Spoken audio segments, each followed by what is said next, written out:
네, 최인우의 정치본색 시작하겠습니다. 오늘 함께할 세 분 소개해드립니다. 네, 장성철 공론센터 소장 나오셨고요. 네, 안녕하세요. 예. 택도 없는 소리 하는 장성철 소장 나왔습니다. 네, 색이 있는 소리라서요. 예. 김한한결의 기자 네. 그리고 김민아 시사평론가 나왔습니다. 안녕하세요. 아니 그 옛날 운동권 용어로는 예. 택이 택틱스입니다. 택틱스. 택. 네. 야, 그게 뭔데? 좋은 말이야. 전략. 택짠다라는 이야기를 하거든요. 근데 저는 택 짠다. 방송을 네. 좀 시작하기 전에 예, 2주 전에 우리 최경영 앵커께서 예. 저에게 했던 그런 말과 좀 행동에 대해서는 예. 좀 사과를 받고 싶다. 그런 생각을 하면서 음. 오늘 좀 방송을 나왔습니다. 예. 그러니까 최경영 앵커랑 저랑 둘이 토론을 하고 진행하는 거면 충분히 저는 그럴 수 있다고 생각이 들거든요. 근데 그때 김민하 평론가님도 계셨고 정계환 대표님도 계셨는데 제가 최경영 앵커님이 생각하는 말도 안 되는 택도 없는 소리를 하면 사회자로서 다른 사람은 어떻게 생각하느냐, 이게 사회자로서 저는 할 일이지 저랑 같이 5분 이상 저에게 뭐라고 하시고 반말조로 말도 안 되는 택도 없는 인격 모독적인 그런 말씀을 하신 것은 저는 도저히 받아들일 수가 없고 상당히 좀 용서가 안 되는 부분이더라고요. 그래서 저는 최경원 앵커님께 공식적으로 좀 사과를 요구하고요. 만약 그거를 못 받아들이신다면 저는 방송을 할 수가 없다. 네. 제 입장을 먼저 좀 말씀드립니다. 알겠습니다. 오늘 그 전해드려야 될 내용들이 굉장히 이제 중요한 내용들이 많기 때문에 장성철 공론센터 소장께서 하신 말씀에 대한 답변은 제가 방송 말미에 저도 좀 생각한 게 있으니까 말미에 좀 전해드리도록 하겠습니다. 괜찮죠? 네, 예. 기대하겠습니다. 예, 그렇게 분위기가 하고요. 무거워졌기 때문에 예. 저도 우리 구독자분들께 한 말씀 드리면 이건 이제 약간 풀기 위해서 드리는 말씀입니다. 말씀하세요. 풀기 위해서. 제가 옆에서 이제 뭐 쫄았다 이렇게 평가하는 분들도 있고 저 보니까 쫄았던데. 김민아 의문의 일패. 네, 의문의 일패 이런 것들 네. 제가 이렇게 보고 있는 그 장면을 따로 잘라가지고 제작진에게 구조 요청을 보내고 있다 이런 평가를 하신 분들도 있는데 이쪽 방향에는 제작진이 없고 모니터 화면이 있다. 그래서 이제 모니터 화면을 본 것이다. 네. 아니, 좀 이제 분위기를 풀기 위해서 말씀드렸습니다. 알겠습니다. 안 풀렸어요. 이번 주에 화제더라고요. 갈 때마다 물어보더라고요. 그래서 저는 같이 하지 않냐 방송을. 그래서 내가 그날 있었나? 그러니까 좀 이런 생각을. 항상 술을 드시니까 이제 술 잘 얘기하지 생각이 안 나는 거죠. 술 얘기하지 마세요. 하여튼 근데 저도, 최욱 앵커가 매불쇼에서 또 저를 또 언급을 해줘가지고 스타로 만들어준 거는 고마운데 고맙죠. 그분도 근데 좀 오해 아니면은 사실관계를 제대로 파악을 하지 못하고 오늘 저희한테 이야기를 해가지고 오늘 이야기는 바로 그래요? 들어가죠. 네. 예. 일단은 어제 그 8차 변론이 끝났고 9차 변론이 남아 있을 수도 있겠습니다만은 네. 2월 18일 하루 더 한 번 더 하는 거죠. 한 번 더. 그러나 모두 다 끝났다라고 보고 네. 그리고 지금 장성철 소장은 이걸 혹시 윤석열 변론을 다 들어봤거나 텍스트로 다 정리를 해보신 적이 있어요? 아니 그러지는 않았고요. 예. 어쨌든 뭐 10분짜리도 봤고 음. 뭐 1, 2분짜리 쇼츠도 보고 예. 뭐 20분짜리도 보고 했는데 예. 제가 내린 결론은 그래요. 음. 들을 필요가 없다. 들을 필요가 없다. 제가 어제 이제 기사를 써야 돼갖고 쭉 저희는 이제 방청도 들어가고 추첨 엄청 치열하거든요. 기자단. 그렇죠. 그래서 이제 쭉 이제 한 거를 읽어보다가 이런 결론을 내렸습니다. 저희가 이제 윤석열이 헌법을 모독하고 있는 장면들을 워딩을 이제 따갖고 그걸 해석하는 기사를 썼는데 이거는 찾을 필요가 없다. 그냥 세 페이지 네 번째 줄을 인용하자. 그러면 그게 헌법 모독이에요. 그러니까 똑같은 거의 그런 수준이에요. 그러니까 예를 들면 어떤 발언이 특히 더 문제다 이런 수준이 아니라 모든 발언이 문제다. 모든 발언이 문제예요. 모든 발언이 문제고 다만 그 모든 발언이 이 사람 개인에게 문제냐 아니면 이 법과 어떤 사법 체제에 대한 문제냐 이거 차이만 있을 뿐이지 사실 윤석열이 한 모든 발언이 문제입니다. 근데 이런 것 같아요. 재판관들도 그냥 윤석열 대통령이나 그 변호인들이 하는 얘기를 더 이상 들어봤자 소용이 없겠다. 이거는 우리가 헌법 심판을 하는 데 있어서 고려해야 될 상황을 이제 넘어섰다. 예. 더 이상 이제 뭐 얘기 들어봤자 소용이 없다. 이제 그런 생각을 하면서 더 이상 뭐 변론기를 증인을 신청을 받아가지고 계속 유지할 필요가 없다 그런 생각도 한 것 같아요. 그러니까 이게 윤석열이 계속 이런 식이니까 그러니까 아까 김한 기자님 말씀하셨듯이 영화 부당거래를 보면 예. 광수대 에이스 황정민 배우가 이제 범인을 이제 뭐 꾸며내야 되니까 아무나 골라잡지 않습니까? 그렇죠. 사진을 바닥에다 쫙 펼쳐놓고 잘 봐 오늘 여기서 범인 나온다 발로 막 헤집어가지고 그럴듯한 애를 하나 고르잖아요. 그렇죠. 물론 이제 그 감이 좋았고 나중에 그 놈이 범인인 거는 맞습니다. 영화 스포했나 지금? 아무튼간에 그런 것처럼 그냥 골라 잡으면 다 우기는 거고 말도 안 되는 주장을 하고 이 헌법을 모독하는 발언이에요. 그런데 윤석열이 그런 태도로 하니까 변호인들도 가면 갈수록 어쩌면 이럴 수 있나 싶을 정도로 기고만장합니다. 그래가지고 헌법재판관한테 막 대들어요. 윤석열이 깜짝 놀랄 정도로. 윤석 7차에서 김계리 변호사가 대들어서 윤석열이 이렇게 말리는 장면이 윤석열이 심지어 말립니다. 시겁해가지고 막 그러지 말라고 그러고 그 헌법재판관한테 저는 괜찮다고 그러고 여기 말리고 그럴 정도로 이 헌법재판관에게 대들 정도로 이 변호인이 기고만장하고 그리고 이 헌법재판소 밖에 있는 이 국민의힘은 좀 윤석열이 그렇게 하면은 우리는 상관없어요 이렇게 가야 되는데 그게 아니라 윤석열이 그러는 거에 또 장단 맞춰가지고 문영배는 이중인격적 변태 뭐 이런 거를 해가지고 또 어제 뭐 우리가 좀 비웃었습니다만. 그거는 진짜 윤희숙 원장이 너무했어. 그런데 이걸 예. 윤희숙 원장만 하는 게 아니고 배현진 의원 그리고 나경원 의원도 그렇죠. 나경원 의원도 그랬어요. 그렇죠. 세 사람 다 여자네. 아니 그리고 이게 그냥 뭐 여성 의원들이 나와서 한 것도 제가 볼 때는 이거 전략적인 거죠 그러면. 당의 공식 논평으로도 나와요. 그러니까는 당의 공식 논평으로 나왔어요 이게.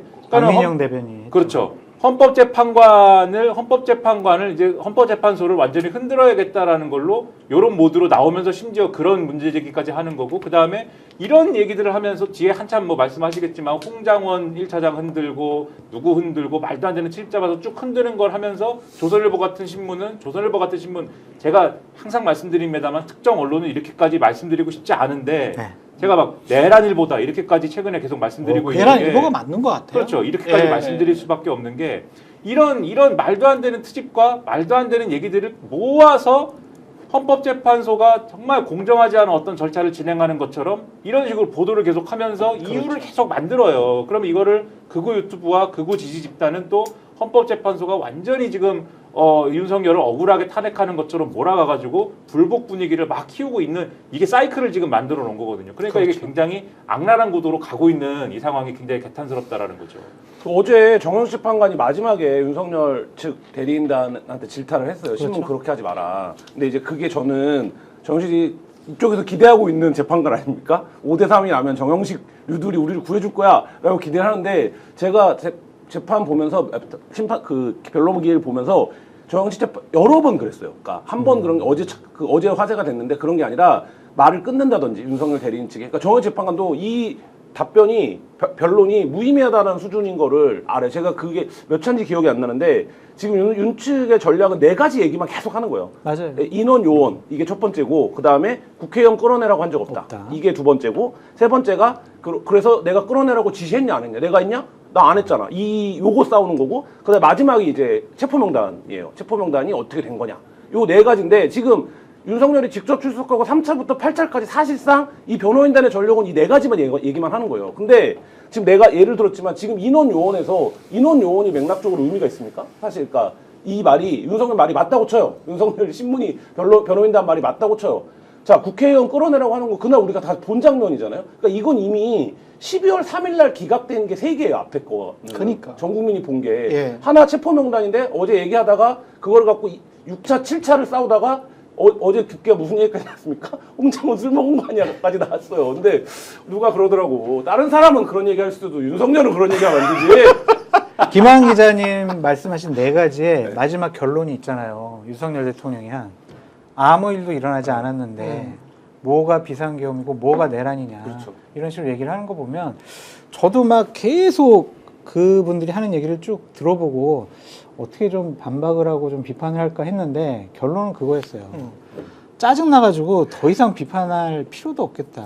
그런데 이게 이제 7차 변론 때부터 이미 뭐 그 전부터 마찬가지였습니다만은 조선일보도 그래서 타협 이야기를 묘하게 했잖아요. 그제쯤에. 그리고 오늘 민주당의 김민석 의원이 왜 갑자기 하야 이야기가 나오냐. 그리고 조상호라고 국회의장실에 법률비서관으로 있는 사람이 있습니다. 네. 예, 이 사람 변호사인데 하야를 하면 어떻게 되지 법률적으로 요걸 쭉 정리를 해놨더라고. 근데 이 하야가 되는 건지 안 되는 건지도 정리를 해놨어요. 왜냐면은 하야라는 게 이게 내 그만둘래라고 하면 그 소속 기관의 장한테 그만둘래라고 이제 사직서를 내는 거잖아요.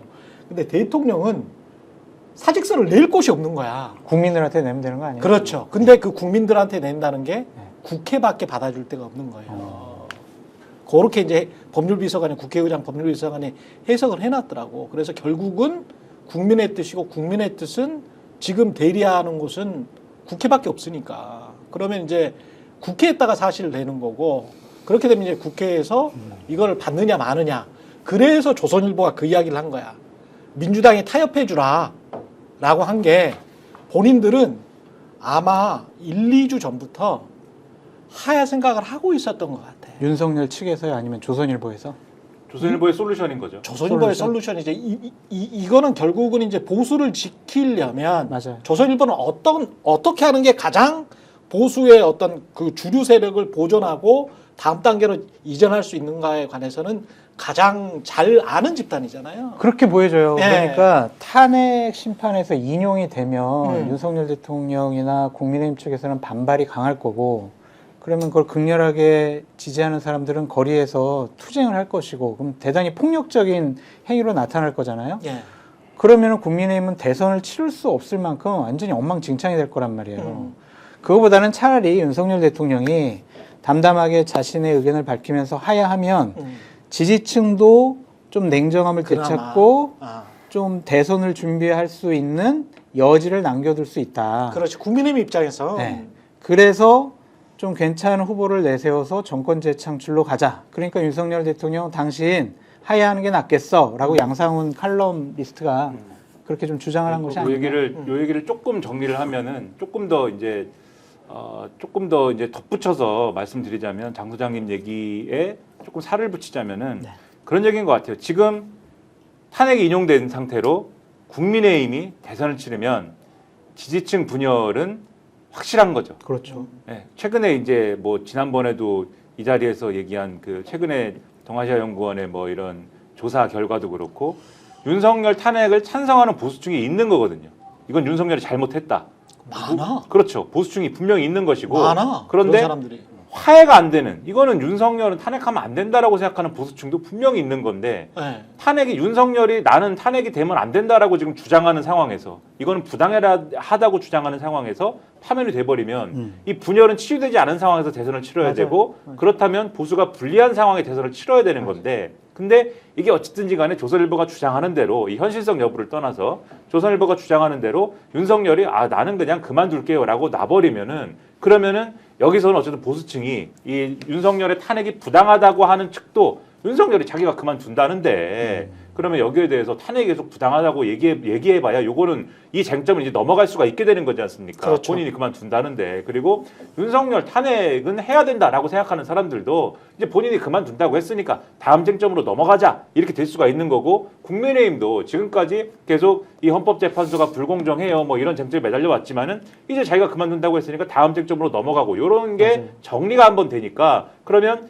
이 윤석열만 그만두면 보수가 하나로 뭉쳐가지고 이제 대선을 치를 수 있는 기반이 생기는 거죠. 그래서 조선일보는 지금 그러니까 조선일보가 그러니까 이제 이 참 어떤 잔머리라고 해야 될까요? 이렇게 웃긴 건데 지금까지 헌법재판소가 불공정하고 헌법재판소가 이게 아주 지금 잘못하고 있다라는 여론을 키워온 하나의 축이었잖아요. 그렇죠. 이 조선일보가 그러면서 탄핵을 인용하는 거에 대한 어떤 부당성 이런 거에 논리적인 어떤 근거들을 제공해 왔거든요. 조선일보가. 네. 그러니까 한쪽으로는 탄핵이 인용되면 보수층의 분열이 커질 것이고 대한민국 보수층의 분열이 커지는 거에 대해서 국론 분열도 커질 것이고 대한민국은 쪼개질 거야 라는 거를 한쪽에서 막 근거를 자기들이 만들어 놓고 그 다음에 야 이거 봐라 탄핵이 인용되면은 이 대한민국이 분열될 텐데 그거 그냥 놔둬서야 되겠어? 정치적 합의를 만들어보자. 한쪽으로는 또 이렇게 얘기하는 그렇죠. 요거를 하면서 물밑에서는 개선하는 거는 보수층의 분열을 최소화한다라고 하는 요 그림을 그린 것이다. 이렇게 생각이 결국은 됩니다. 대선 생각만 하고 있는 거예요, 사실은. 근데 네. 어제 이제 중대 결심할 수 있다라는 얘기가 나오면서 중대 결심이 뭐냐라고 했는데 뭐 그게 지금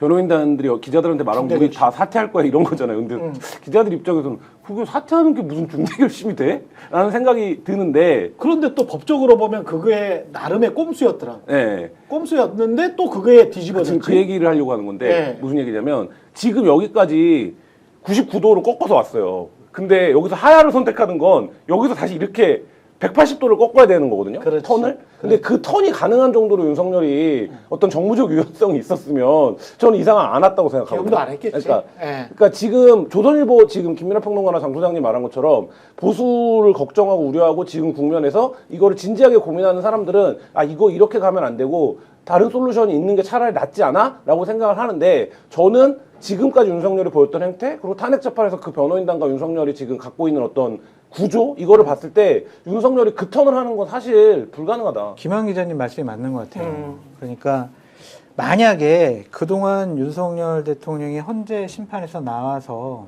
만약에 이래요. 아, 나 진짜 정말 부하들한테 몹쓸 짓을 했다. 저 부하들 잘못 없다. 다 내 잘못이다. 그러니까 저 부하들 여기서 증언을 하고 뭐 내란죄로 기소당하고 이런 것들 다 용서해주고 법적으로 문제없게 해달라. 다 내 책임이다.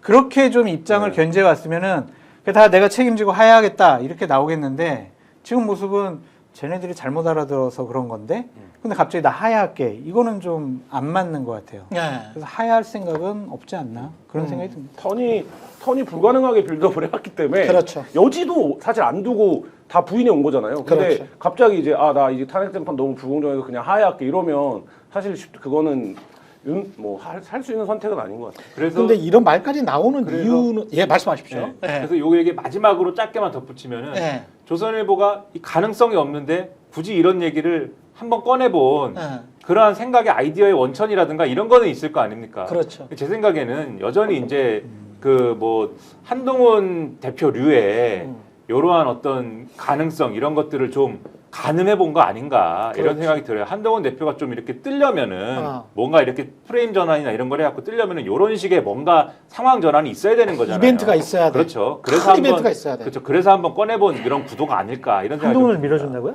밀어준다기보다도 완전히 밀기 위해서 뭐 프로젝트를 시작했다기보다도 그런 가능성이나 이런 것들을 한번 생각해보기는 해야 되는 거잖아요. 조선일보도. 조선일보 그 논조를 혹시라도 보면 이길 수 있는 가능성은 김문수보다는 한동훈 쪽에 베팅을 하고 있는 것 그 같습니다. 조선일보 정치부 기사 보면 네. 묘하게 김문수에 대한 약간 비토가 있어요. 그렇지. 그러니까 지금 보수 네. 1위 주자인데 조선일보도 우리랑 똑같이 생각하는 거예요. 설마 김문수가 되겠어? 이 생각이 있는 거예요. 그래서 그렇지. 지금 이 구도로 지금 그 말을 받으면 지금 이 구도로 가면 그냥 어떻게 되더라도 필패인데 한번 이거를 흔들어야 되지 않아? 이런 생각을 해볼 수는 있죠. 예. 뭐 조선일보가 정치 플레이 하는 겁니다. 그렇죠. 예. 한동훈일 수도 있고 아니면 뭐 오세훈. 오세훈으로 해볼 수도 있고 예, 이런 그거는- 건데 단지 이제 오세훈 시장의 지금 스탠스가 이제 이상하기 때문에 제가 굳이 한동훈을 얘기한 겁니다. 오세훈 시장은 무슨 얘기를 하는지는 잘 모르겠으니까 한동훈으로 굳이 이제 표상을 해갖고 얘기를 한 겁니다. 오세훈 시장은 나오고 싶어 해요. 분명히 나오고 싶어 하고 그 메시지를 전달을 지금 이미 했고 사실은 지난해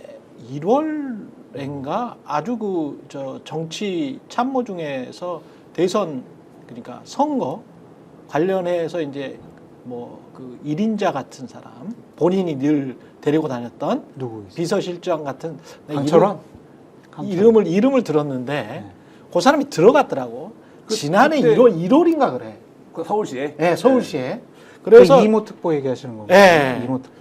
그래서 이제 그렇게 해서 이제 진용을 이미 짜고 있었다라는 말이 1년 전부터 들렸기 때문에 오세훈 시장은 요거 지금 사실은 명태균 수첩 오늘 주로 이야기할 거는 명태균과 김건희의 문자 그리고 노상원의 수첩 요게 몰고 올 핵폭풍 같은 것들이 이제 요거는 두려운 겁니다. 요거를 좀 막으면서 또는 잠재우면서 다른 아젠다나 다른 이슈를 지금 넣고 싶은 거야.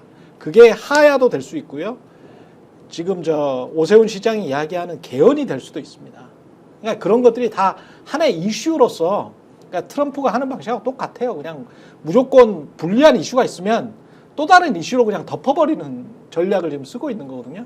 하야도 똑같은 거라고 보고 있고요. 덮일까 생각이 들어요. 그렇죠. 대형 사고를 쳐가지고 그렇죠. 그냥 뭐 하야 꺼내든 네. 개헌을 꺼내든 아니면은 지금 여론조사에서 앞서 나가는 후보가 아니라 다른 후보를 내세우든 그것이 과연 비상계엄 탄핵이라는 그 높은 산을 넘을 수 있을까 그런 생각은 좀 듭니다. 그 특히 오세훈 시장이 제가 무슨 말 하는지 모르겠다고 말씀드린 게 예. 그게 뭐 대선 도전에 대한 의지 문제가 아니라 자기 이렇게 판을 엎고 다른 판으로 도전하겠다라고 하는 거면은 자기 이슈를 가지고 돌파를 해야 되는 거거든요.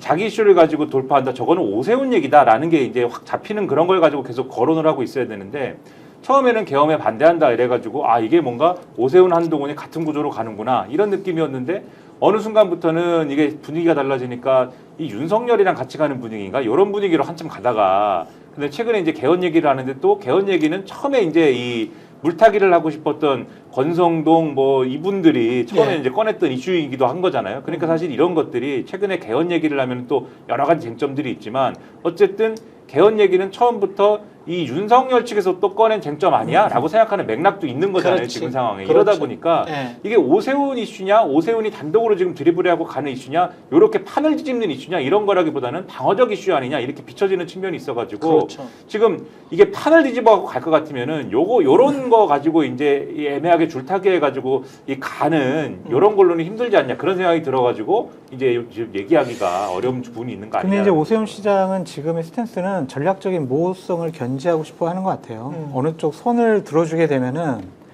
경선에서 불리할 수 있고 또 본선에서 불리할 수 있기 때문에 양쪽의 줄타기를 잘하고 있다고 보여지고 개헌 문제, 권력구조 개편 문제를 얘기한 것은 저는 그 토론회를 통해서 보여주고 싶어 했던 게 있는 것 같아요.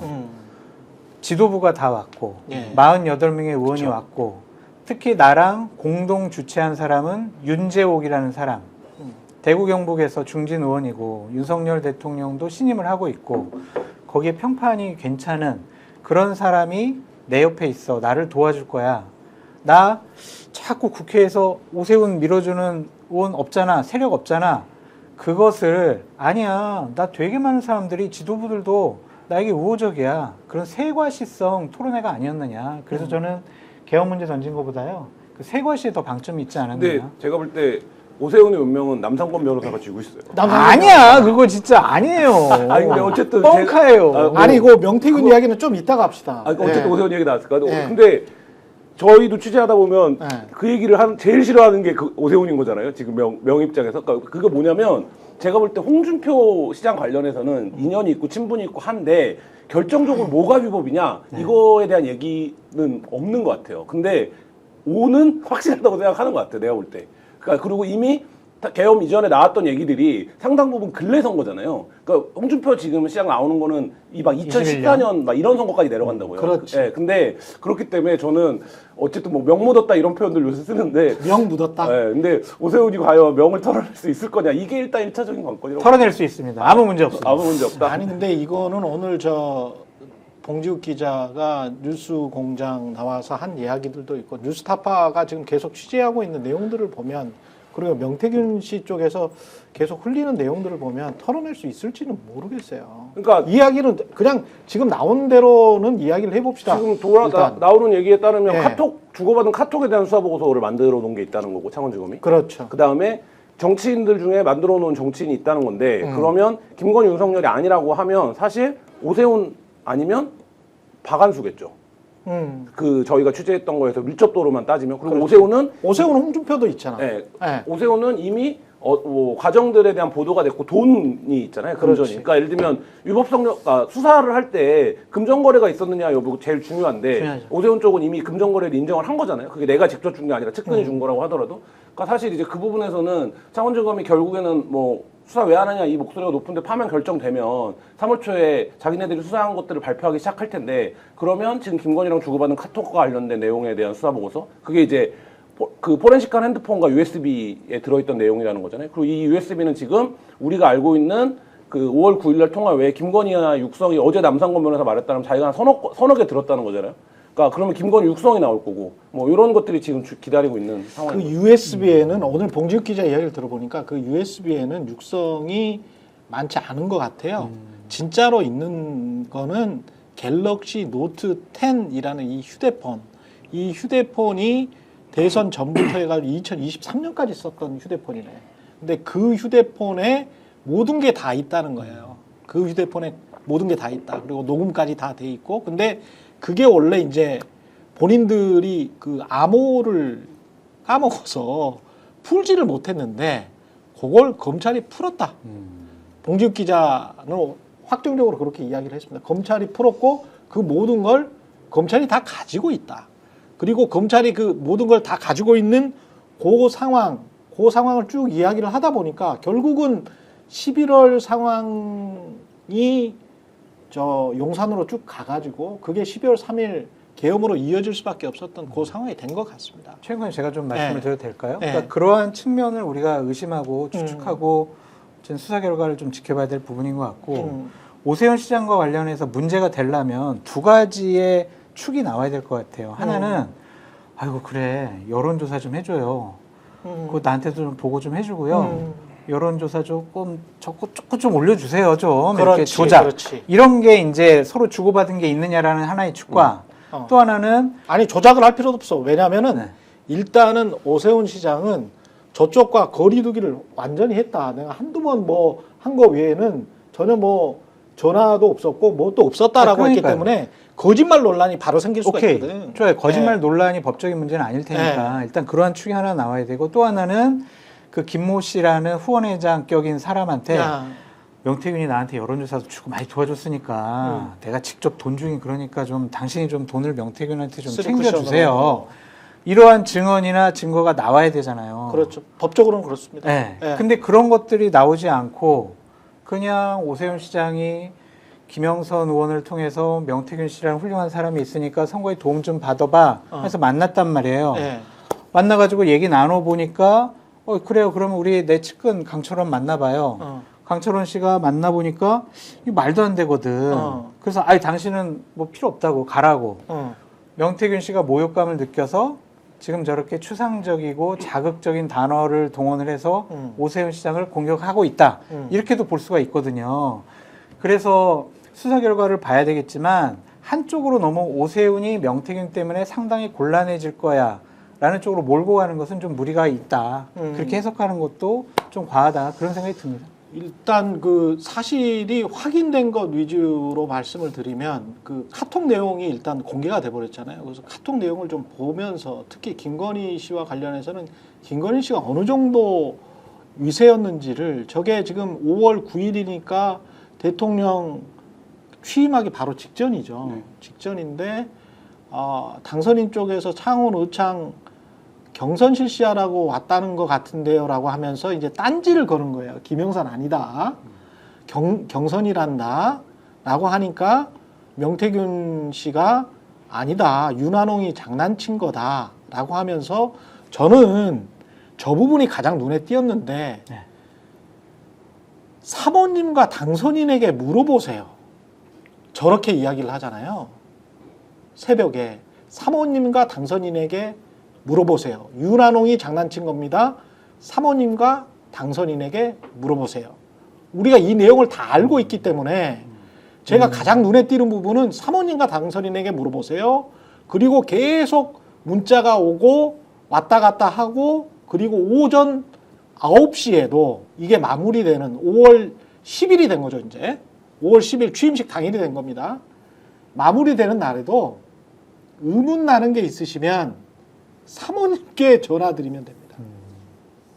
사모님이 대표님께 전화드릴 겁니다. 저는 이거는 완전히 그리고 오늘 이제 또 하나 봉지욱 기자가 그 터트린 중요한 단어가 있는데 5대 재벌 중에 한 기업이 창원 산단이 명태균의 작품이 아니다.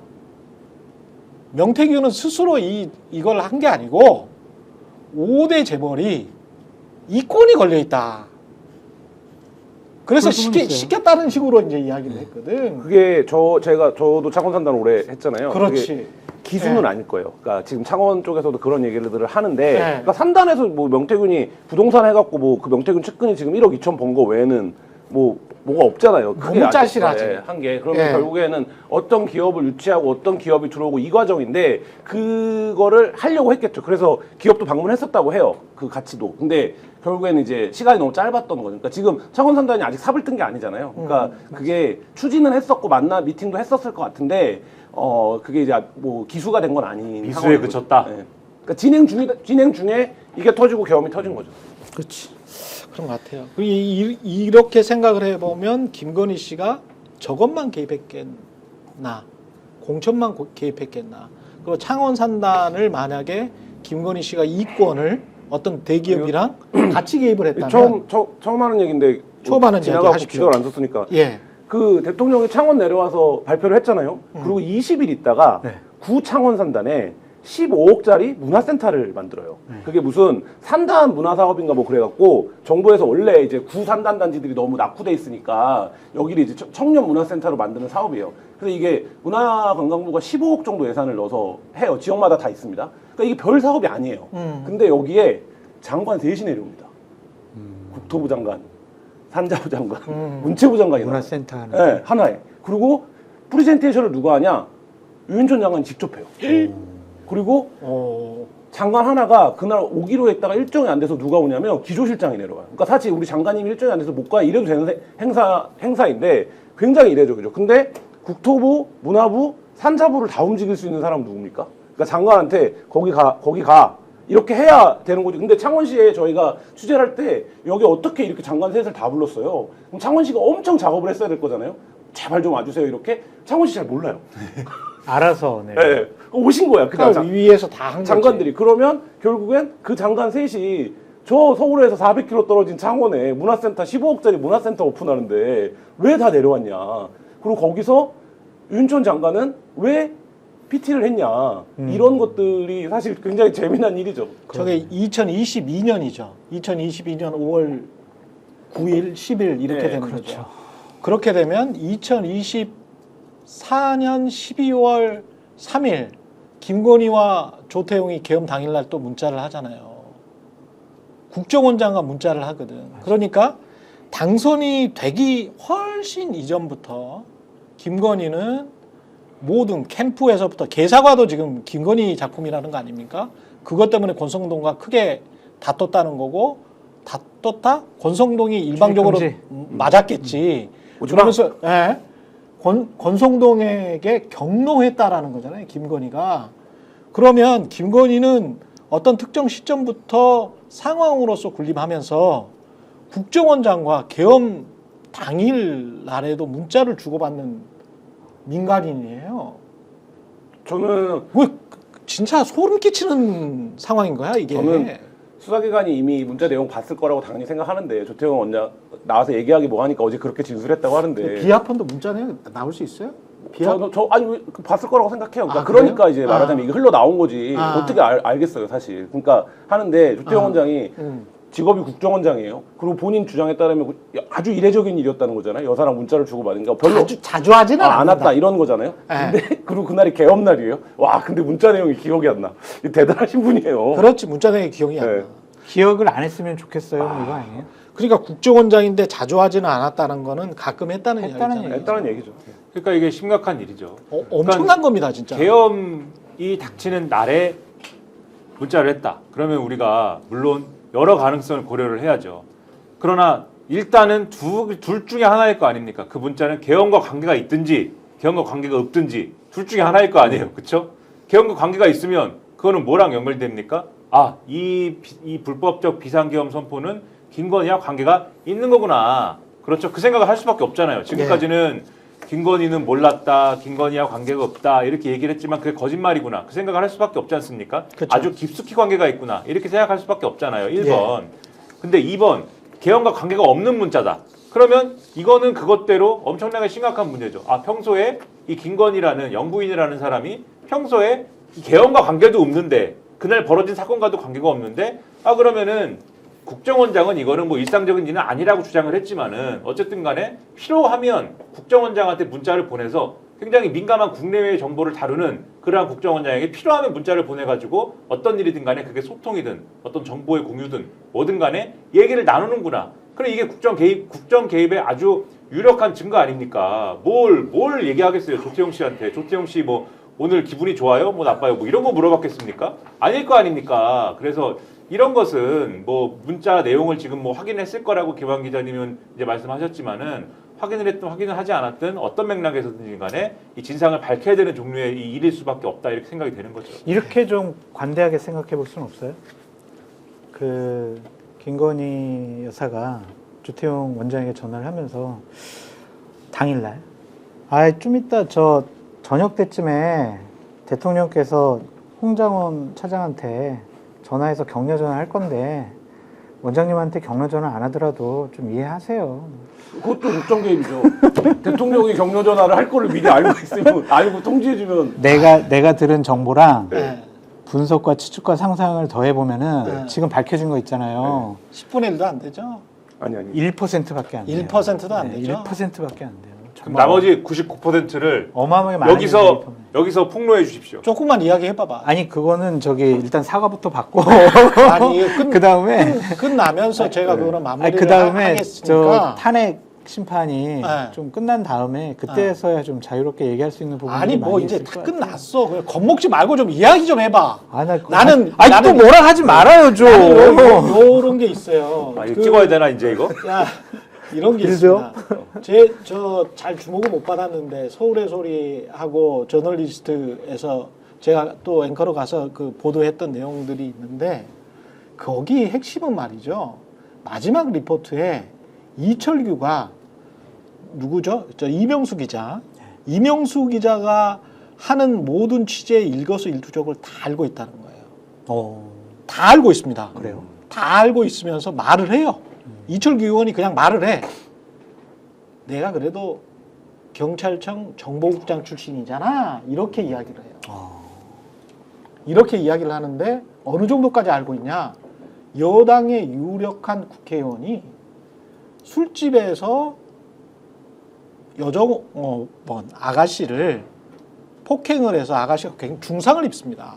그런 일이 있었어요? 그런 일이 있어요. 그런 일이 있었는데 그거를 어떻게 무마를 했는데 그 자리에 도의원, 보좌관 등이 있었다는 것까지 이명수 기자가 말하기 전에 다 알아요. 도의원, 보좌관이라는 이야기를 이철규 의원이 이야기를 해. 근데 왜 취재했는데 안 냈냐? 요 이야기를 합니다. 저는 지금 이상한 게, 자, 이거는 이제 완전히 이제 추정이죠. 김건희, 이철규, 검경에 정보라인이 만약에 가동이 돼서 여야를 막론하고 어떤 빅브라더처럼 움직이고 그게 친윤의 핵심까지 너희들 이런 일이 있잖아. 조심하는 게 좋을 것 같아. 가능성이 있어요. 그러면 여당 의원도 그렇게 꼼짝 못하게 만들 정도의 인물들이 정보를 통제를 하고 정보를 관리를 했다면 야당 의원들은 어땠을까?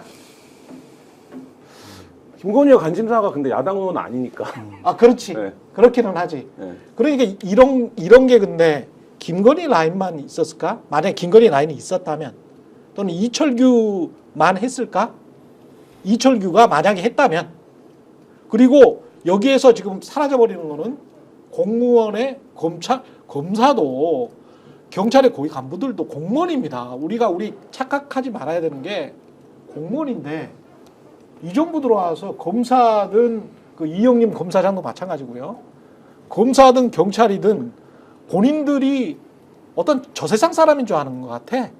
공무원이 아닌 줄 알아. 본인들이 정치인인 줄 알아. 만약에 집권여당 국회의원한테 어떤 보고를 했잖아요. 정보 보고를 했잖아. 이거는 다 범죄예요. 범죄죠. 시켰으면 시킨 놈도 범죄고 보고한 놈도 범죄야. 근데 김건희 얘기하다 여기까지 왔는데 말씀하신 것처럼 이제 파면되고 나서 나오면 김건희 여사가 어떤 국정 개입을 했었는지가 이제 나오기 시작하겠죠. 그러니까 그렇죠. 어떤 국정 개입이라고 특정을 하는 것 자체가 웃기다. 웃기다. 전반적. 그냥 국정 운영자다. 전반적. 네. 이렇게 봐야 되고 이게 끔찍한 현실이 아마 정권이 바뀌면 다 밝혀질 수도 있을 것 같습니다. 상상도 못할 일들이 많이 밝혀질 거고 예. 지금 알려진 거는 빙산의 일각도 안 된다. 그렇게 말씀을 드리고 나중에 한번 제가 말씀드릴 기회가 있을 텐데 김건희 여사가 윤석열 대통령을 어떻게 생각을 하고 있는지 본인 입으로 얘기한 한 문장이 딱 있어요. 그런 것들이 이제 나중에 다 밝혀질 겁니다. 예. 그때가 되면 저도 밝히겠습니다. 뭘요? 장성철 소장님한테 들어가지고 제가 정리는 또 김혜가 잘합니다. 정리왕. 예, 잠시 광고 이어가겠습니다. 인터넷 신규 가입할 때 최대 48만 원이고요. 인터넷 가입과 동시에 현재 쓰고 계신 휴대폰의 통신사만 변경해도 추가 최대 30만 원. 정수기 렌탈 최대 30만 원. 무려 합하면 108만 원의 혜택을 3년마다 받으실 수 있고요. 약정 끝나셨다면 꼭 신청하시기 바랍니다. 현금 사은품 혜택 원치 않는다. 55인치 삼성 TV로 선택 가능합니다. 1670-2571 상담 받으시거나 네이버 인터넷 비교원 검색하시고 상담 신청하시면 됩니다. 상담할 때 스픽스톤은 최경련의 정치본색 유튜브 채널 말씀해 주시면 가입하면 현금 비밀 혜택과 함께 할수록 더 큰 혜택, 지인 추천할 때마다 최대 4만 원 모바일 상품권을 새 이벤트로 드리고 있습니다. 노상원 이야기하죠. 한결의 특종인데 이게 한결의 특종입니까? MBC 특종입니까? 뭐라고 해야 됩니까? 둘 다 받은 거죠, 뭐 이거는. 중요하겠습니까? 네. 일단 이- 한 500명의 네. 명단은 있는 겁니까? 제가 뭐 수첩을 직접 본 건 아니어서 저도 예. 어제 밤에 그 회사 집배신에도 보고 알아갔고 예. 근데 본 건 아니에요. 지금 나온 내용으로 따지면 구체적인 실명이 500개가 다 있는 건 아닌 것 같고 그러니까 이제 그 범위의 숫자는. 네, 숫자만 있는 거 주로. 근데 너무 충격적이던데요, 내용이. 근데 이런 건 있죠. 그러니까 이것도 마찬가지인데 장 소장이 아까 한 맥락이랑 비슷한데 노상원이라고 한 개인이 막 망상을 해요. 내가 군사 SF 소설을 써야지 이러면서 막 자기 수첩에 메모를 했어. 그럼 뭐 이거 어떻게 할 수는 없는 거잖아요. 근데 지금 노상원이 진술을 뭐라고 한 거냐면 나는 이거 내용이 김용현이 말한 거 그냥 받아 적은 거야. 그렇지. 이렇게 얘기한 거예요. 근데 이게 김용현이 말한 걸 받아 적었다고? 그러면 완전 다르죠. 다르지. 다르고 그리고 지금 확인된 진술 중에 또 중요한 진술이 뭐가 있습니까? 박안수가 나와 있어요. 여기. 네, 김용현이 군 사령관들한테 뭐라 그랬어요? 노상원 지시가 내 지시라고 생각하고 그러니까. 하면 돼. 이 얘기를 했어요. 근데 노상원은 자기 수첩에 적혀 있는 내용은 김용현이 얘기한 거 내가 받아 적은 거다. 이렇게 얘기를 하고 있는 거거든요. 그럼 이 수첩 내용이 전파가 됐느냐? 그럼 이 수첩 내용이 실행이 안 된 건 우리도 다 알죠. 근데 그렇지. 어떤 준비가 있었느냐? 뭐 이런 것들이 지금 필요하고 엊그저께 그래서 나왔던 게 HID가 170볼 옷을 샀는데 그거 왜 산 거지? 영화 촬영하려고 샀다면서요. 근데 그게 말이 안 되잖아요. 그 서명이 안 되잖아요. 근데 이제 그런 것들이 지금 밝혀져야 되는 부분들이죠. 몽골에서 정보요원들이 2명 체포됐다고 네. 풀려난 거 그것도 이상하고 정보사령관 소속이고요. 정보사령부 소속이고 그 다음에 저는 이게 쇼킹했던 게 수첩이 쓰여진 일시가 시점이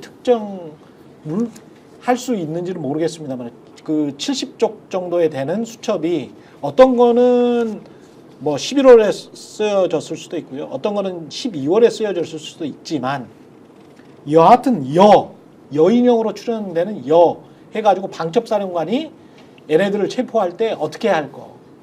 그 다음에 박안수는 이름이 써져 있어요. 네. 자 그러면 계엄사령관이 정해졌다는 거야. 정해져 있었다는 거야. 박안수가 써져 있다는 거는 이거는 엄청난 거예요. 이 수첩은 일종의 그 마스터 플랜을 짜기 위한 그 아이디어 모음집이죠. 그렇죠. 그리고 이 수첩을 보면은 총선 전과 총선 후로 나뉘어져 가지고 지금 이 아이디어들이 써져 있습니다. 그렇다라는 거는 이 마스터 플랜을 만들기 위한 이 기획이 총선 전부터 있었다라는 걸 의미하죠. 그렇죠. 그러면 노상원이 혼자 집에서 이 애기보살 반지하에서 거기서 이걸 혼자 쓰겠습니까? 아무런 그 맥락과 지시도 없이. 그리고 이미 3월부터 김용현이 경호처장일 때부터 그 충성스러운 장군들의 모임이 시작이 된 거잖아요. 그렇죠. 그 수방사령관, 특전사령관, 그다음에 뭡니까 이 방첩사령관을 모아가지고 그 모임을 시작하면서부터 그 계엄 준비하는 모임 아니야 의심을 산 거잖아요. 거기서부터 이 3월 달인가부터 시작한 거 아닙니까? 그러면 그 모임을 그 시점에 했다는 것까지 고려를 해보면은 총선 이전부터 그 모임을 한 시점 이전이거나 그 시점부터 김용현과의 커넥션을 통해서 상원아 이것 좀 기획 좀 해봐. 앞으로 우리가 좌파들을 싹 몰아내고 나라를 새로 설계할 것이야. 그러니까 네가 이런 거 아이디어가 많고 나는 좀 저 무대 보니까는 네가 좀 나의 브레인으로서 설계를 해봐. 이런 게 있었을 것 같고. 그렇지. 그다음에 이걸 계속 이제 계획을 세운 것들이 지금 김한 기자님 말씀하신 대로 노상원 혼자 그냥 뭐 계획한 거예요로 끝나면은 그러면 죄를 다루는 데 있어서는 노상원 선에서 끝나거나 할 수도 있을지 모르겠으나 이게 마스터 플랜으로 아마 갔을 거라는 의심이 드는 얘기들이 아까 말씀하신 대목도 있고 최근에 보도 나온 그리고 윤석열 공소장에 보면은 노상원 파트가 따로 있잖아요. 노상원 파트가 그렇지. 따로 있어서 노상원이 하기로 한 역할이 있습니다. 계엄사령부가 구상이 되면은 합동수사본부를 꾸리는데 거기서 걔가 수사단장이야. 그렇죠. 이 수사단장을 맡아가지고 이 부정선거와 관련된 거를 확인하는 역할을 하기로 하잖아요. 그렇죠. 그래가지고 지시를 정보사 요원들한테 실제로 하지 않습니까? 야구 방맹이를 갖고 간다 이런 거 해가지고 방맹이를 두들기면은 다 불게 돼 있다 이런 걸 실제로 하지 않습니까? 그리고 이 윤석열이 이 최근에 나온 보도를 보면은 윤석열이 야 그러게 이게 이제 국회에서 계엄 해제 요구안을 의결한 직후에 그러게 내가 1000명은 보냈어야 된다고 했는데 이게 뭐냐 이렇게 하니까 김 의원이 뭐라고 합니까? 상원아 이제 어떡하냐라고 물어보잖아요. 상원아 이제 어떻게 해야 되냐라고 물어보지 않습니까? 그러니까 계속 노상원의 이러한 뭐가 됐든 아이디어나 이런 것들이 계엄 선포하는 전후 과정에 계속 반영이 되었다라는 거를 드러내는 한마디 같아요. 이 얘기가. 상원은 어떻게 해야 되냐라고 하지 않습니까? 체포 명단 그 14명의 체포 명단도 이 500명 안에 있는 거잖아요. 그렇죠. 그래서 그게 합집합인 거잖아요. 그래서 그죠? 이런 걸 보면은 이 아이디어 수첩에 있는 상당 부분은 아마도 이후 구상이나 이런 데 반영됐을 가능성이 상당하고 또 준비 과정에도 반영됐을 가능성이 상당한데 그렇다면 지금 나온 내용 중에서 지금 추가로 밝혀야 되는데 못 밝히고 있는 내용이 아까 말씀하신 대북 공작이라는 게 있는 거냐. 지금 뭐 정치인 체포 이런 것들은 100%까지는 아니지만 한 그렇죠. 10%, 20%까지는 우리가 보고 있는 거지 않습니까? 예. 그래서 그런 건 줄기를 쭉 따라가면서 추가로 밝히면 되는데 대북 공작이라는 거는 뭐냐? 이거는 이제 아직 시작도 못한 단계니까는 요거를 봐야 되는 것이고 그 다음에 계엄 선포를 하고 난 다음에 어떻게 하려고 그랬던 것이냐? 이 노상원의 이 마스터 플랜을 만들기 위한 아이디어를 보면은 최소 계엄 선포한 상태를 몇 달은 가려고 한 거예요. 몇 달은 가려고 한 것이고 그 다음에 뭐 나오지만 막 무슨 삼선 개헌을 하고 이래가지고 연임 이야기가 있습니다. 그렇죠. 윤석열 영구 집권까지는 아니어도 장기 집권 체제로 가려고 했던 것이에요. 그다음에 후계자라는 단어도 있습니다. 그렇죠. 후계자를 또 마련해가지고 후계자를 누구한테 넘겨주지 고민을 막 합니다. 요런 거를 확실히 규명해야 될 필요가 있다는 걸 이 수첩이 보여주는 거죠. 그 제가 짚고 싶은 건 두 가지인데 하나는 노상원 전 사령관이 지금은 입을 열지 않는 것 같아요. 각종 그런 것 같아요. 그런데 윤석열 대통령이 탄핵이 인용이 되면 그때부터 슬슬 입을 불기 시작할 것 같아요. 왜냐하면 지금 이 수첩대로 의하면은 완전히 노상원이 독박을 쓰게 돼 있거든. 아, 사실관계를 밝히지 않으면 본인이 정말 주도자가 될 수밖에 없기 그러네. 때문에 예. 그것을 면피하기 위해서라도 무슨 일이 벌어졌는지, 왜 이 수첩이 이렇게 작성이 됐는지를 그때부터 진술을 슬슬 불기 시작을 할 거다. 지금은 왜 안 하냐? 윤석열 대통령이 탄핵 심판에서 기각돼가지고 살아올 수 있기 때문에 그 가능성을 보는 것 같고, 또 하나는 대단히 아쉬운 점은 뭐냐면 김영현 전 장관이 본인 LG 노트북 컴퓨터를 파쇄했다고 그랬잖아요. 예. 단순히 포고력만 있어가지고 파쇄한 건 아닌 것 같아요. 음. 이것이 메모로 돼 있는 것들이 어느 정도 몇 개 관련해서는 정형화된 보고서가 돼 있었을 것 같아. 그것을 그 노트북 안에다가 저장을 해놓고 계속 봤었을 것 같아요. 그것이 발견되면은 더 큰 혐의를 받게 되니까 그것을 파쇄시키지 않았느냐.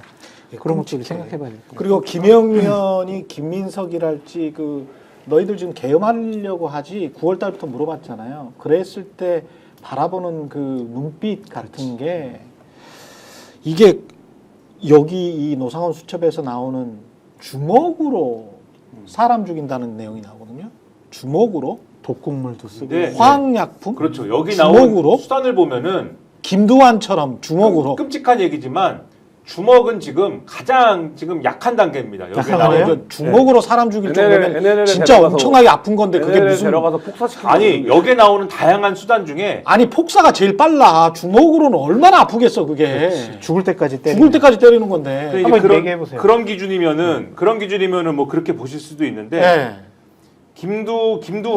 김두한을 잘못 썼는데 예. 김두한 시대 주먹들을 이용해 좌파놈들을 분쇄시키는 방안 이것을 강구했고 막산의 잠자리를 폭발물을 사용한다. 그게 그리고 깔끔하다니까 죽는 사람 입장에서는. 예, 근데 이제 수단의 정도를 잔혹성을 말하는 이야기하는 거죠. 예. 그다음에 확인 사살이 필요하다. 그리고 교도소 한 곳을 통째로 수감을 해야 되고 음식물, 급수, 화학약품 이렇게 써 있는데 이거는 미치겠다. 진짜. 우리를 잡아가서 잘 대해준다는 게 아니라 예. 음식물과 급수에 화학약품 등을 사용해가지고 독극물을 탄다. 이런 얘기인 거겠죠, 이건 아마도. 올드보이처럼 연기를 넣든지 방 안에. 그렇죠. 그리고 중세 시대 비소 넣어가지고 사람 죽여요. 그렇죠. 예. 그리고 이거를 어디다가 하느냐? 체포 장소가 써 있습니다. 오음리, 헌리, 인제, 강원도 화천, 양구, 울릉도, 마라도, 전방 민통선 쪽 이런 것들을 이제 쭉 걸어내놨고 그다음에 북한을 이용하는 방법이 있는데 무엇을 내어줄 것이고 북한 접촉 시에 보안 대책 이렇게 써놓고 예. 외부 용역 업체에서 어뢰 공격. 근데 이 외부 용역 업체도 실제 뭐 업체겠습니까 이게 아마 비유적으로 쓴 것 같고 NNL 인근에서 북의 공격을 유도하거나 아예 북에서 납포 직전 격침시키는 방안 이런 것들을 이 다양한 살해 방법들을 이렇게 강구를 했습니다. 살해 방법을 적어놓은 거죠. 어떻게 죽일 것이냐를 적어놓은 거고 구체적으로 지금 뭐 이재명 뭐 누구 3명은 NLL에 가서 폭파시키려고 했다. 이 얘기까지 지금 나오고 있는. 근데 명단에 왜 들어갔는지 모를 것 같은 사람도 있어요. 차범근. 차범근. 아니, 양양님이 김재동 차범근은 왜 이랬는데 성향이 네. 민주당 성향이다 이거죠 아니 지금. 그게 아니고 차범근이 조국 전 장관 할 때 탄원서. 탄원서를 썼어. 그러니까요. 그래서 실명으로. 그러니까 성향이 그렇다 이거예요 지금 그냥 그래서- 밑도 끝도 없이. 실명으로 좌파 연예인이라고 생각하는 사람이 많을 텐데 실명으로 차범근을 적어놓은 거죠. 아니 세계적인 축구 스타고 이분이야말로 진짜 크리스찬이거든. 근데 뭐 예전에 블랙리스트 때도 많았어요 그런. 밑도 끝도 없이 그냥 밑도 끝도 없어. 성향이 그렇다 그냥 이렇게 그냥 생각하면 다 그냥 생각나는 대로 적는 거예요 지금 이 사람이. 화내지 마요. 거기 또 방송 패널 란이 있어요. 우리 네? 다 4명 다 있어. 네, 뭐 아니 언론계 100에서 200명이죠. 100에서 200. 100에서 200명인데 그게 이제 구체적으로 명단은 지가 손이 아파서 안 썼나? 하여간 70쪽이면 안 썼겠다 수첩에. 네. 수첩에 사람 이름을 100에서 200명을 쓸 리는 없거든. 그렇죠. 여기가- 자기가 근데 간음을 하겠죠. 네. 간음을 해봤겠죠. 그래서 대충 네. 이런 식으로 써요. 뭐 문대라고 써요. 문대. 문대? 아, 뭐예요? 문대 국정상황실장, 문대 아. 행정관, 뭐 문대 국정원. 그러니까 이게 그냥 고민정까지 다 들어가. 네. 고민정, 윤거령 다 들어가. 실명이 다 들어가고 뭐 전장현 막 그런 식이겠지. 문대 KBS 뭐 이렇게 쓰겠죠. 그렇게 쓴 거죠. 그다음에 좌파 방송사 간부들, 아, 좌파 방송사 간부들. MJ를 말하는 거겠죠. 얘네 기준으로는. 문대 최강 시사 진행했던 사람 뭐 이렇게. 네. 그다음에 뭐 아, 윤 때도 했어. 봤어요? 촛불 집회 주모자들. 아. 그다음에 마지막에 이제 그 수첩 마지막에 있는 이름이 송영길, 서영교, 윤건영, 윤미향, 유시민, 김민석. 이게 이제 마지막에 적혀 있는 이름입니다. 끔찍하네요, 진짜. 끔찍합니다. 그러니까 이런 말도 안 되는 리스트를 만들고 어떻게 죽일까를 이 다양한 방법을 생각하는 이런 사람 이 자는 제가 볼 때는 제가 이제 심리학을 3학년 2학기 때까지만 했지만은 그 이야기 안 붙여도 돼요. 네. 사람들 다 외웠어 이제. 네. 외웠어. 3학년 2학기 네. 때까지밖에 안 했지만은 이거는 반사회성 인격 장애 한번 의심해 봐야 하고 그런 자의 어드바이스를 받아가지고 창원은 채용. 어떡하냐라고 얘기를 하면서 계획을 수립을 하고 실행을 했다라고 하는 것은 이것 자체가 총체적인 윤리적인 붕괴예요. 윤리 의식의 붕괴입니다. 이것 노상원이 자체가. 얼마나 호가호의를 했는지 돈을 받고 진급 야 너희들 뭐 승진시켜줄게 나한테 돈 줘 그래 돈도 받았어. 지금 돈도 받았잖아. 그러면은 야, 김영현은 다 내 거야. 김영현이 어차피 하잖아. 경호처장 때부터 그 이야기가 있었거든. 경호처장이 군인사를 한다고. 신원식은 아무것도 아니다. 그래서 신원식이랑 뭐 삐졌다. 서로 간에 싸웠다. 그런 이야기가 있었거든. 근데 이게 저는 금액 액수가 역설적으로 노상원의 파워를 보여주는 것 같아요. 아 그래요? 대령에서 별 달 때 500을 줬다는 거잖아요. 너무 싸다. 너무 싸요. 근데 너무 싸다. 이게 뭐냐면 그건 노상원이 인생이 바뀌는 건데. 네, 대령에서 별다는 게 군인 진급 중에 제일 어려운 거라서 인생이 진짜 바뀌는 치열한데 내 대령에서 별 다는데 골프를 엄청 쳐야 되는데. 네, 민간인한테 500 주면 내가 별 달 수 있다고 생각을 할 정도였으면 역설적으로 노상원이 그만큼 셌다는 거죠. 그러니까 저런 얘기 계속 들으니까 정말 부끄럽고 창피하고 정말 큰일 날 뻔했다라는 생각은 계속 드네요. 예. 그러니까 옛날에 장 소장님 진짜 드럼통 농담이 아, 네, 그게 현실이 될 뻔했다 진짜. 정말 그러네. 그 애들에 그럼 빠질 뻔했네.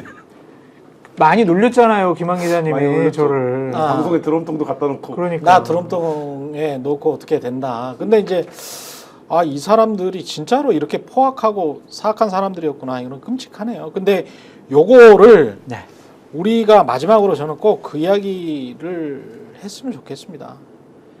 이 자꾸 뭐 한 달 돼서 윤상현 의원 말처럼 싹 뭐 뭔가 바꿔서 우리는 이 대통령을 하야시키고 우리는 뭐 바뀌었어요. 우리는 착한 아이가 됐어요. 이름이 달라요. 이거는 진짜 아닌 것 같아요. 이번에는 진짜 아닌 것 같아. 그냥 대통령 선거도 안 나오는 게 맞습니다. 사실은 국민의힘이 이제 해도 너무하는 거야. 국민의힘은 해도 만약에 오세훈 씨나 한동훈 씨나 누가 나온다고 하면 유승민 의원이나 누가 나온다고 하면 탈당해서 나오세요, 제발. 그래야 될 것 같아 나는. 저도 솔직히 그러한 판단에 동의를 하는 사람이에요. 그러니까 뭘 갖고 국민들께 표를 달라고 하겠느냐. 답이 없어요. 이 당으로 나온다는 거는 이거는 국민들을 진짜 모욕 주는 거야. 선거 모욕하는 캠페인은 거야. 유일한 게 하나밖에 없어요. 이재명 대표 대통령 되는 거 그거 보시겠습니까? 그거밖에 없어요. 자기네들이 뭘 하겠다라고 얘기할 수 있는 게 포지티브한 정책적인 그런 선거 캠페인을 하기가 불가능해요. 여기까지 하겠고요. 제 답변을 좀 이제 들으시려고 막 9,000명까지 모였네. 예. 제가 곰곰이 이제 그날 그렇게 제가 반응을 하고 생각을 해보니까 제가 조금 좀 과했다라는 생각이 듭니다. 특히 태도나 톤에서 패널한테 다른 사람이랑은 좀 달라요. 그러니까 제가 최강시사에서 하태경 의원이다. 누구랑 이제 뭐 싸웠다라고 일반적으로 싸웠다라고 하는데 현역 의원한테 질문을 했다가 그 사람이 화를 내고 저도 반박을 하고 이 과정은 제가 그 사람은 권력이고 저는 기자일 뿐이거든요. 그래서 제가 더 위협감을 느끼는 상황인데 제가 장성철 정치평론가에게 제가 진행자로서 위협적이지 않았나, 위협적인 톤과 태도로서 말을 하지 않았나, 화가 나서 저는 진짜 진심으로 사과드립니다. 감사합니다. 사과해 주셔가지고. 그래서 그런 부분은 제가 잘못한 게 맞습니다. 그 내용과 관련해서는 뭐 여전히 생각이 같지만 그럼에도 불구하고 형식적인 측면에서는 하태경 의원이나 이정현 의원과 싸울 때와는 좀 다르다. 다르다는 말씀을 드리고 제가 그거는 잘못한 부분이 분명히 있다. 그래서 장성철 공론센터 소장께 사과드리고 무엇보다 그때 약간 좀 불편하셨을 청취자 여러분, 시청자 여러분께도 사과드립니다. 감사합니다. 여기까지 하겠습니다. 최경영의 정치본색 장성철 공론센터 소장, 김한한 기자 그리고 김민아 시사평론가와 함께했습니다. 저는 다음 주에 다시 찾아오겠습니다. 고맙습니다. 감사합니다. 감사합니다. 스픽스는 말하는 언론입니다. 대세는 유튜브, 그중에서 스픽스. 좋아요, 댓글, 구독, 알림 설정. 여러분이 저희를 사랑해 주시고 우리가 여러분을 사랑하는 4가지 방법입니다.